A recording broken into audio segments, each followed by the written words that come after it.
So part 3 na po. Ito po ay part 3. So ito na po kami.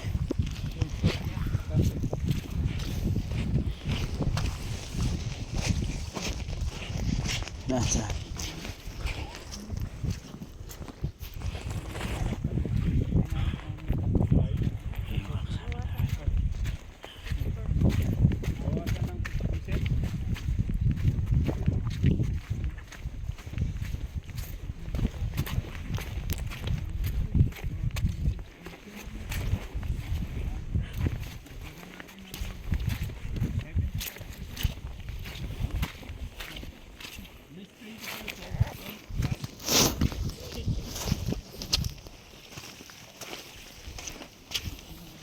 sigit ng daan yun, no? Bago natin papaba na po kami mga sir, mga guys, papaba na kami.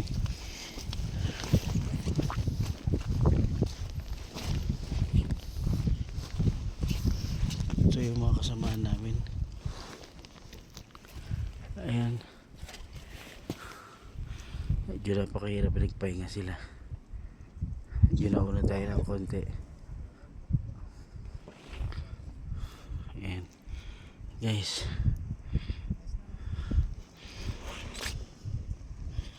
so ito na sila.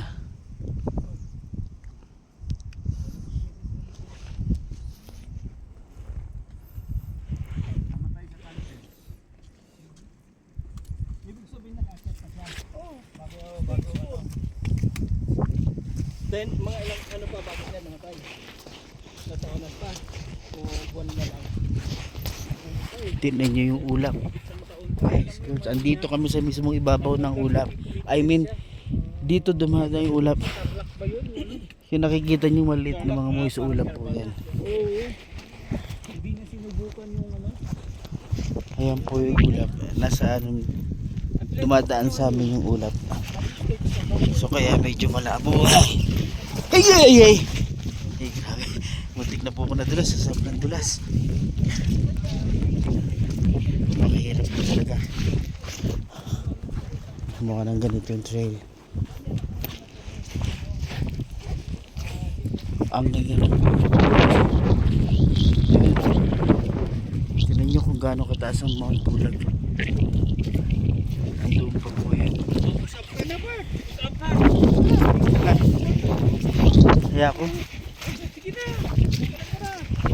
Habang wala yung mga... Hindi na, okay na ito. Kaya ako. Eh. Meron na kanina. Ay kahapon.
Ayan po. Dadaan. Sabing putik po.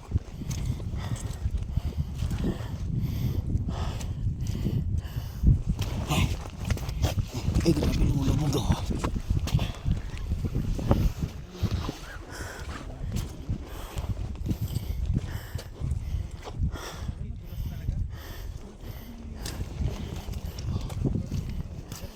Uy!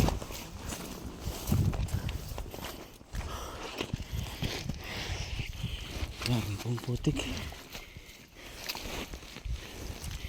Halos hindi ko lumiyak mo. Paa mo.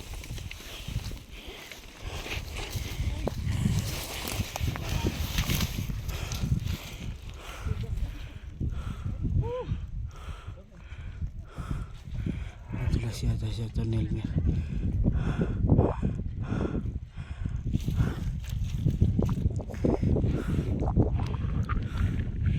Maputik talaga. Narinig lang. Narinig lang.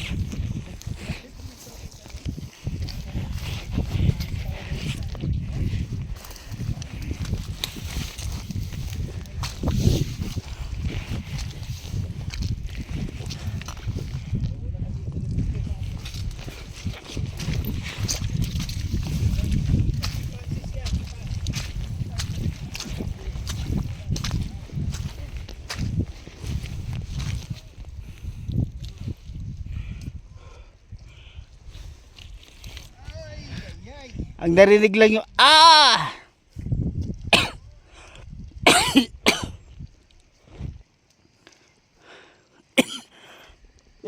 Nubo na tayo sa lamig. So ayun na po sila. Mag-iingat po tayo dahil putik po talaga. Pwede po kayo mag-slide anytime.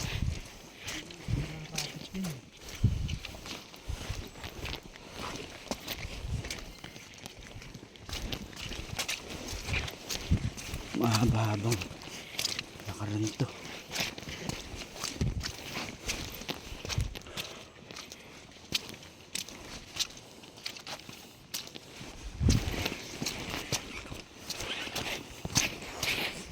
Wala na pong umaakyat, kami na yung nauna, kaya kami na unang bumaba. Kaya dapat pag-aakyat halauna ng madaling araw para pagdating mo taas 5:30 ayan, maliwanag na.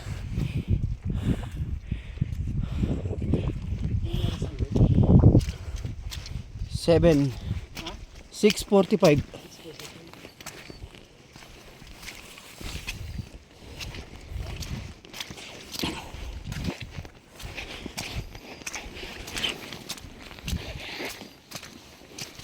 Ayan po, bangin po to. Yung nilakaran namin kagabi. Medyo against the light kaya hindi natin nakikita. So kaya dito kami gumigilid ng daan. Sigurado pag nagka-landslide dito, mawawala yung daanan na to. Napakakitid na lang. Konting slide mo rito. Ayan, pagkatarik-tarik. Grabe po talaga, tumawang pulad. Talagang papadanas niya sa iyo matinding experience.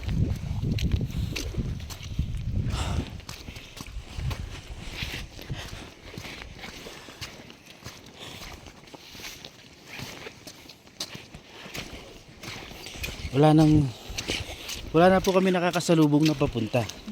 Kasi nga ang ano doon sa Ranger, mga 1 AM 12 PM talagang dapat mag-start umakyat. So yun po ay in the middle of the night, napakadilim, so plus light lang. So, kaya hindi natin din, kaya yung ganon hindi lang namin nakita na ganito pala katarik yung inakyat namin. Ayan, wala kaming alintana, hindi namin alintana yung basta nagbuwak-wak lang kami. Yung pala, ayan nasa gilid pala kami nagdadaan.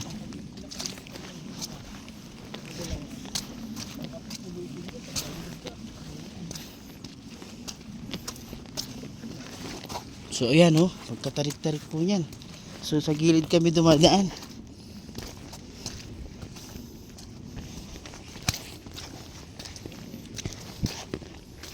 Pababa na kami ito guys ha. Mga loading natin dyan. Pababa na po kami. Kami ang naunang bumaba kasi kami ang unang nakarating. Ang lamig-lamig na rin sa taas. Nanginginig na yung buong. Kailangan may gloves ka talaga.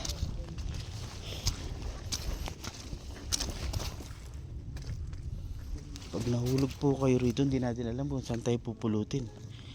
Ganyan po siya katarik.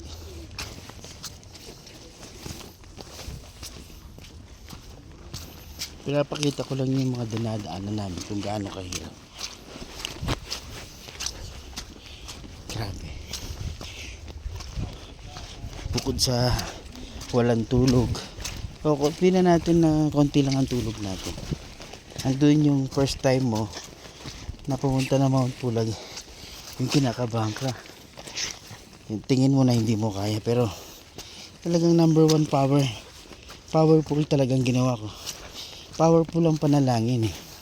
So nanalangin ako na sana, sabi ko kay God, sana malagpasan ko to or else makayanan natin tong marating ang Mount Pulag. So yan. So isang oras na po tayo naglalakad. Yan, ayan po yan. Kita niyo po yan. Pagkatarik-tarik. So ngayon maulap pa rin, kaya parang umuulan. Kaya ewan ko lang kung pagdating doon ay basang-basa na to cellphone ko. Pero kailangan natin makakuha ng magandang shot at magandang video. Kasi minsan lang kasi mangyari to. Kaya kailangan magkaroon ka ng remembrance. I'm 54 years old, so mahirap marating po yung ganitong lugar. Kailangan talaga pinaplano. Hindi po basta-basta pumunta rito. Kailangan good condition din ang katawan mo. And besides, Santa Cruz Zambales pa kami. Galing pa tayo ng Santa Cruz Zambales. Bumiyahe pa tayo rito sa La Trinidad Benguet para puntahan tong Mount Pulag. Kasi once in a lifetime lang naman namin mararating to ito. Sinamantala na namin. Ayan. Ayan mga guys. Tignan nyo kung gaano. Tignan nyo kung gaano kakitid ang dinadaanan natin. Oy! Yes, attorney. Oh. Bakit? ka lang kanina eh. Naantok ako.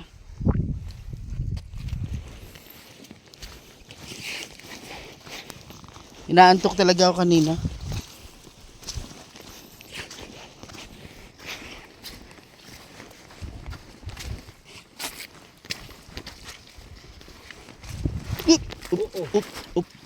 Up. Ayan po, kita nyo kahit saan kadulas na.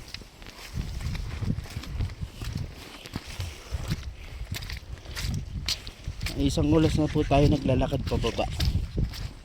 So hindi pa natin nakikita yung Camp 2.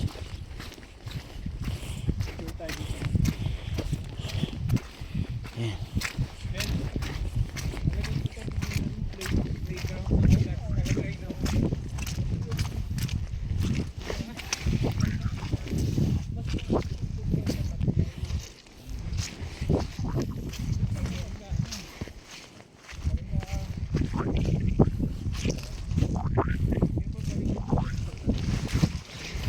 Putik po talaga ang daan.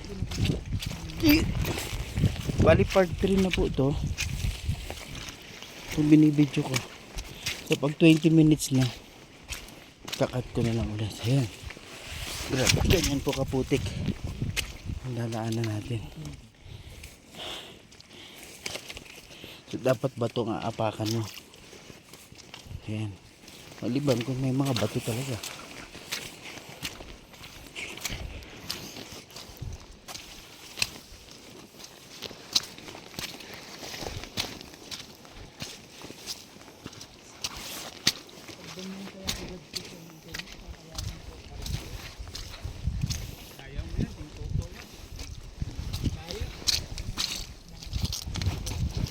Ayan ang mga daan papunta dito sa Mount Pulag. So yan yung ulap. Walang katapusan. Ayan. Try ko na yun. Hindi talaga umubra sa akin. Hindi talaga akong ano, ibuhos na.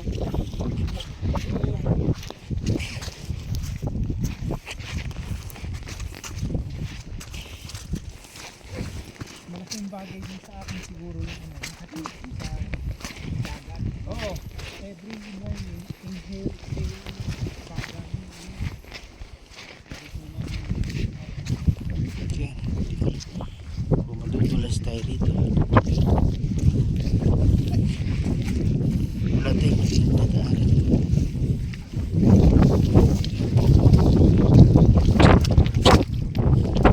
Walang matinang dadaanan. Pero putik. Mag-slide ka talaga.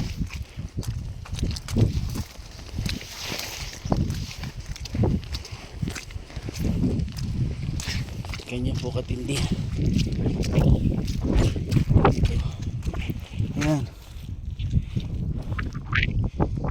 So yun yung tourist guide namin. Nasa huli siya.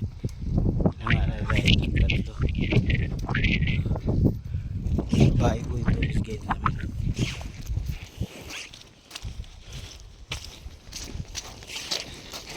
Meron dito, bumili kong bagong sapatos. Bumili kong North Face. Magamit ko.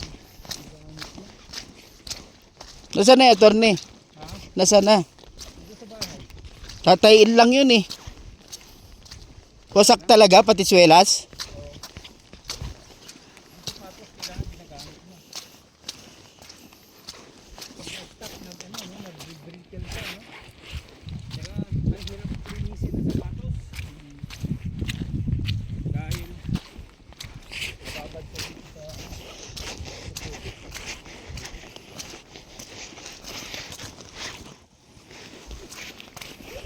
Bert, Ay, walang sasakay sa motor ha. motor. Dito tayo. Bakit may motor ba? Last 3 kilometers. Ah. Eh, bababa na naman yata yun.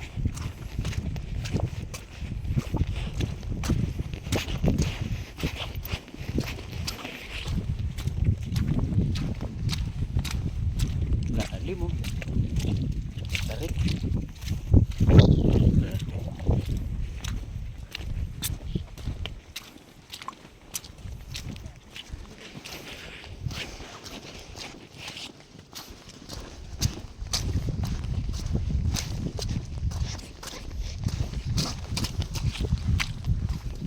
So guys, mag 20 minutes na, puputulin ko muna yung video natin. Para hindi naman umabot ng 100 yun. So magpa-part 4.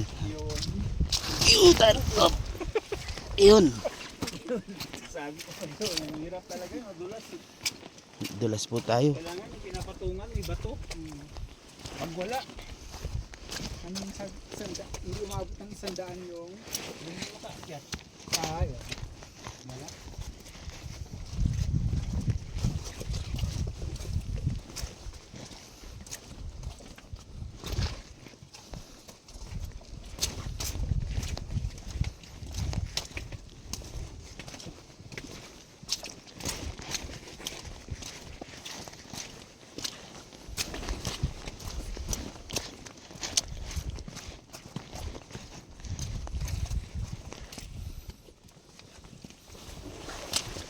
Tutuwa ng asawa nyo. Matunayan nyo.